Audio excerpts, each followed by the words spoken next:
Bonjour, dans cette vidéo, nous allons ensemble résoudre l'inéquation proposée. Et donc, la distance de 5x plus 6 à 10 plus 3 est égale à quoi? Est inférieure à quoi? Est inférieure à 6. Voilà, on veut résoudre cette inéquation. Comment nous allons procéder? On sait que par définition, la valeur absolue de x moins a, c'est encore la distance de x à a. Donc, c'est la même chose que nous allons passer par la valeur absolue pour réduire cette expression d'abord. Et après revenir avec cette distance pour avoir une variable et trouver graphiquement cette inéquation, pour résoudre graphiquement cette inéquation qui est simple à résoudre par la méthode graphique. Alors on y va. Ici je sais que ça là, la distance là, ça me donne encore valeur absolue de 5x plus 6 moins 2x plus 3. Inclus maintenant. Ça va être 5x plus 6 moins 2x moins 3 inférieur à 6. N'est-ce pas? Alors, 5x moins 2x, il me reste 3x, n'est-ce pas? 6 moins 3, il me reste combien? 3 inférieur à 6, n'est-ce pas? Donc, je peux factoriser ici par 3 dans la valeur absolue. Il y a 3 facteurs de quoi? X plus 1 qui est inférieur à 6, n'est-ce pas? Oh, je sais cette propriété qui me dit quoi? La valeur absolue de A fois B, c'est encore la valeur absolue de A, je ne pas la valeur absolue de B, n'est-ce pas? Donc ici, j'aurai quoi? La valeur absolue de 3 multipliée par la valeur absolue de x plus 1 inférieur à 6. La valeur absolue de 3, ça me donne 3 fois la valeur absolue de x plus 1 inférieur à 6. En fin de compte, on va balancer le 3 en dessous de 6, on trouve finalement la valeur absolue de x plus 1 inférieure à combien? 6 sur 3, on trouve combien? 2, n'est-ce pas? Donc la valeur absolue de x plus 1 inférieure à 2. Alors si la valeur absolue de x plus 1 inférieure à 2, ça nous redonne encore quoi? Ça nous redonne encore la distance de x.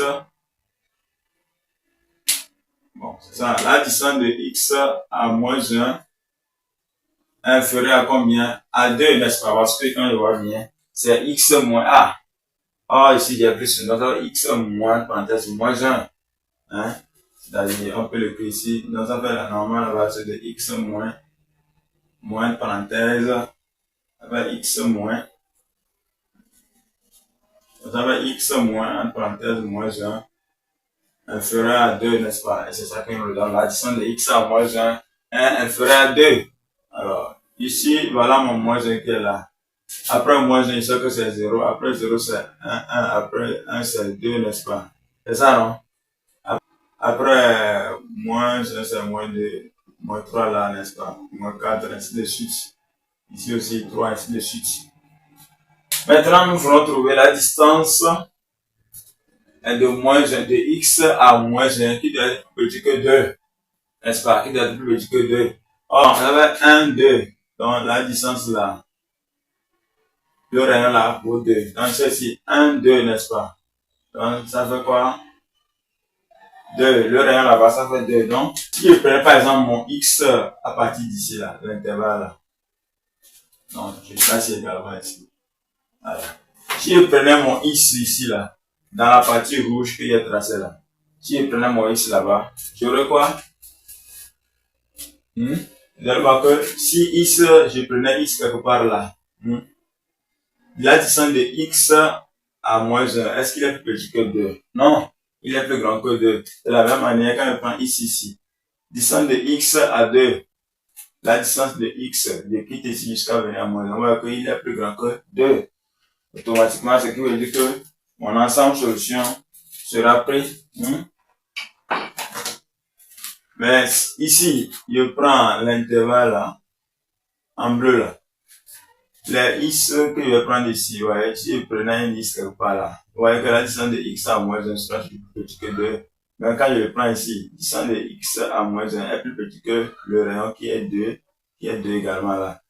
Donc, vous voyez, comme c'est strictement ça, que moins 3 et 1 là ne sont pas dedans. Finalement, mon ensemble solution de mon équation, c'est l'intervalle d'extrémité moins 3 à 1. ouvert en moins 3 et en 1. Intervalle d'extrémité moins 3, 1, ouvert en moins 3 et 1, n'est-ce pas? Donc voilà la solution de mon inéquation.